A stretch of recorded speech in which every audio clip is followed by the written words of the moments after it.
Distinguished Minority Floor Leader, Senator Koko Pimentel Thank you. Boss, is recognized. You may proceed, sir. Thank you, Mr. President. Mr. President, my dear colleagues, our Senate staff, our Senate Secretariat, our guests, my Commander-in-Chief is also here, our dear countrymen. Magandang gabi po sa inyo lahat. I am about to deliver my valedictory speech. This is one perk of being a senator which I would relish the most. My father was the valedictorian of all his classes throughout his academic life, from elementary, high school, college, and even up to College of Law. I was never a valedictorian, but I still get to deliver a valedictory speech. Swerte ko naman. Sabi ng ating konstitusyon, sovereignty resides in the people and all government authority emanates from them. I have been blessed by God and the Filipino people with the opportunity to hold a high government position. These 13 plus years I have spent as a senator in the service of the Filipino people have been the most fulfilling years of my life. This is an opportunity and an experience not given to many. I am very grateful to the universe for this. Who would have predicted or who would have thought that this would happen to an introvert person like me? My Senate journey began not in the usual way, but through an extraordinary and unique experience that tested our resolve and faith in the democratic process. But I am grateful that what began as an electoral protest has since grown into a relationship marked by mutual respect, collaboration, and even friendship. Yes, sir. A reminder,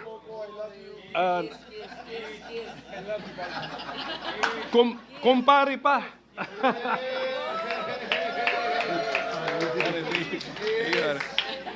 So a reminder that in the end, we are all here to serve the Filipino people.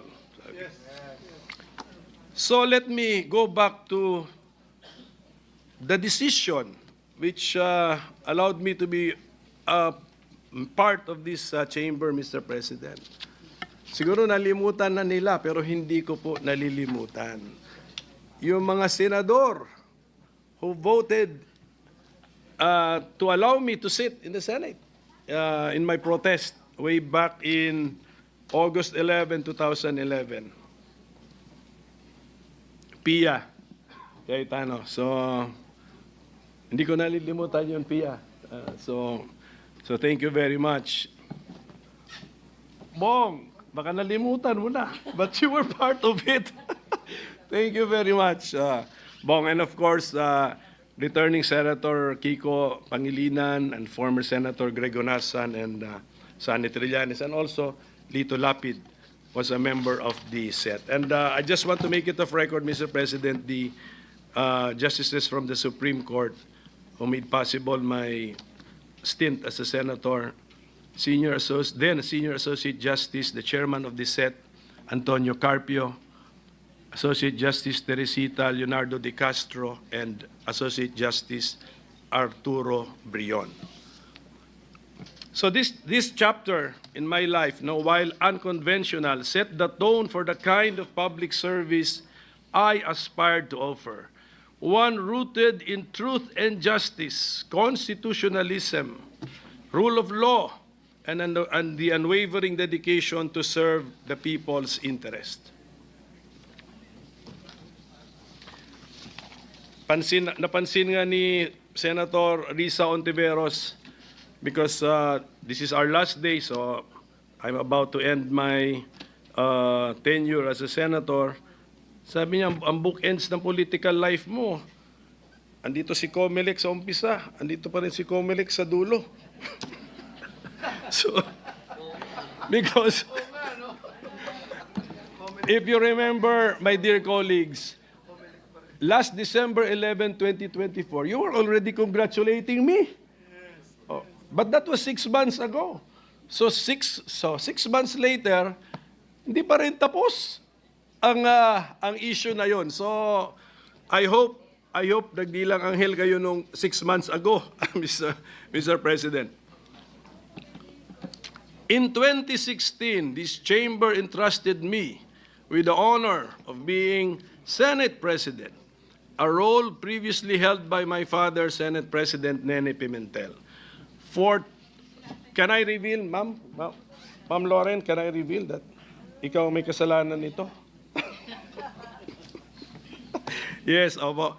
Wala po akong ambisyon. Ako po'y tinawagan ni Senator Lauren at sinabihan na, mag-ambisyon ka maging Senate President. Kingmaker ka pala, Lauren. Okay, so for 22 months, I endeavored to uphold my vision of a Philippine society which is just and fair, which saves and shares, scientific, peaceful, educated, healthy, democratic, and which is most of all happy and free with overflowing love of God and country. So passing a law is a collective effort. So together, all of us, during my time as Senate President, we shepherded, we started and or passed landmark measures. Free tuition, free irrigation, the wage increases for public servants, the doubling of the base pay of military and uniform personnel, free public Wi-Fi, and extended the validity of passports and driver's licenses, care of Senator Grace po, the Bangsamoro Organic Act, Mig sa'yo to, this is the effort of Migs Subiri, the universal access to quality tertiary education, the train law, especially that aspect which lowered personal income tax rates, the ease of doing business, Mental Health Act, to name a few.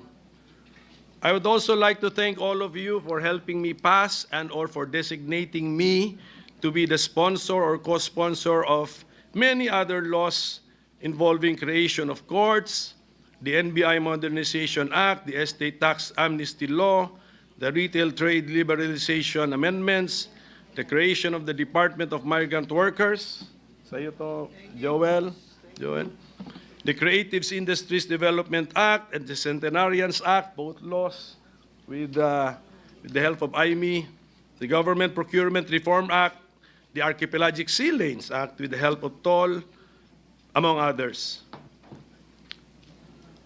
One of the great privileges of serving in this chamber has been meeting and learning from some of the finest minds in our country's political and legislative history.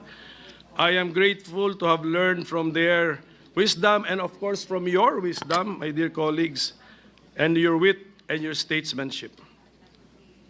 My time as minority leader has been most fulfilling too. I have learned a lot having been forced to read almost all of your bills. Totoo.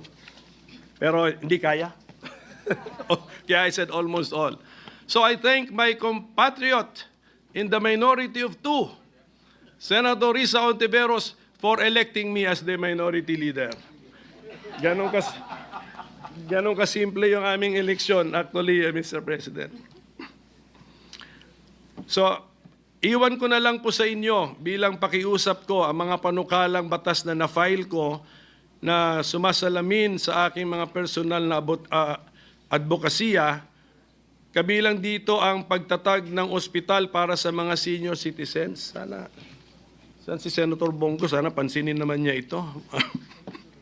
Ang modernisasyon ng Philippine Orthopedic Hospital. Ito, pag-isipan niyo po ito na mabuti, ang pagbuwag ng travel tax. Because, nasa Constitution kasi that we have the right to travel, so we do not tax a right. At ang integrasyon ng computer programming sa basic education curriculum. Sinusulong ko rin ang reforma sa People's Initiative and Referendum Act. Pakitingin na lang po. And also, I filed some measures designed to discourage negligence and recklessness, yung tinatawag na mga quasi-offenses sa dami ng mga aksidente ng mga bus, mga heavy vehicles leading to injuries as well as loss of lives. Pag-aralan po natin ito. Marami akong lessons learned. For example, saan ako nagkamali, paano nyo kami nautakan, ganun. Oh. Yes, paano nautakan ng majority ay minority. Tapos, actually, may pagkakamali kami na present kaming dalawa. Kung absent yung isa, meron sana kaming parliamentary maneuver na nagawa. Pero hindi ko na muna i-detalye, ikwento lahat ito. Kasi ang bala ko isulat ito sa isang libro para naman merong pang bumili ng libro ko. Okay? So I owe this journey to many. Hindi ko po ito narating ng mag-isa. So to my colleagues, all of you, so if I look around, I think I've spent enough time in this chamber and I've been siguro so involved in your professional lives that I think I have personal relationships with all of you. Actually, with all of you. Ito, si Sila Bato, si Bongo, si Robin. May kaso pa nga kami. We are fighting over a political party. And because of that, I have been forced to look for another political party. So party mates ko na, Tita Cynthia, Amy Marcos, Mark Villar, Pia Cayetano. So I really have, I believe I have personal relationships with all of you. So I want to thank all of you. The Senate is not a place for echo chambers, but for courageous discourse. In diversity, we find democracy's heartbeat. Salamat for debating with me. I learned a lot from using my kokote. And I believe this is also an anti-Alzheimer's measure. Diba? So, maraming salamat po muli sa inyo lahat. Pero siguro, kung meron man nasaktan sa 13 years ko rito sa Senado, kasi siyempre na-involved din tayo sa some highly political issues eh. Kung meron pong nasaktan sa aking mga kilos, nasabi, actions, or na-file, I beg for your understanding. And I pray that with the passage of time, you will find it in your heart to forgive me. So ganun lang po. If ever. Okay, so I'm assuming meron kasi lahat tayo dito, sensitive eh. Karamihan sa atin rito sensitive. So, basta ulitin ko to my dear colleagues, I really thank you. No? You have been all very kind to me. You have been all very good to me. And you have been all ko na lang para hindi na natin isipin. You have been all very generous to me. Okay. To the Senate Secretariat and staff, the OSAA, even our cleaning staff, thank you for keeping this institution alive day in and day out. Your work, often unseen, ensures that the Senate remains a bastion of democracy. Lahat po tayo may ambag to making the Senate a bastion of democracy. So to my own staff, sana staff ko, may kandito konti, okay. Thank you for making me more efficient by multiplying the number of my mini-me's. Yan sila. So I hope meron po kayo I hope meron kayong natutunan sa time ninyo sa akin, and congratulations to all of my staff who have been hired by incoming senators. So to my family, Kat is here. Kat, my wife, she's the commander-in-chief I mentioned earlier. My mother, si Nanay Bing, of course my siblings, and my classmates and my close friends. Your faith in me has been my anchor. Public service demands long hours and personal sacrifice. Thank you for your prayers, understanding, and actual support. To the people of the Philippines, you entrusted me not only with votes, but with your hopes. I hope my service has honored that trust. Though I leave this chamber, I remain your public servant in my capacity as a lawyer and as a concerned and involved citizen, advocating for federalism and faster local development, for a just and fair society, and for preferential focus on the poor. I also leave you with one wish. May the laws you pass rescue the poor and helpless and deliver them from the grasp of evil people, as it is written in Psalm 82:4. I leave carrying with me the lessons from this chamber, the friendships I have made, and the love I have deepened for this country. Public office is borrowed time, and my time here, though ending, will always remain a chapter I will cherish. It has been the honor of my life to serve you as Senator of the Republic of the Philippines. Maraming salamat po sa sambayanang Pilipinas. Thank you, Senator Pimentel. Duly noted and entered into the record. Session is suspended. Mr. President, esteemed colleagues,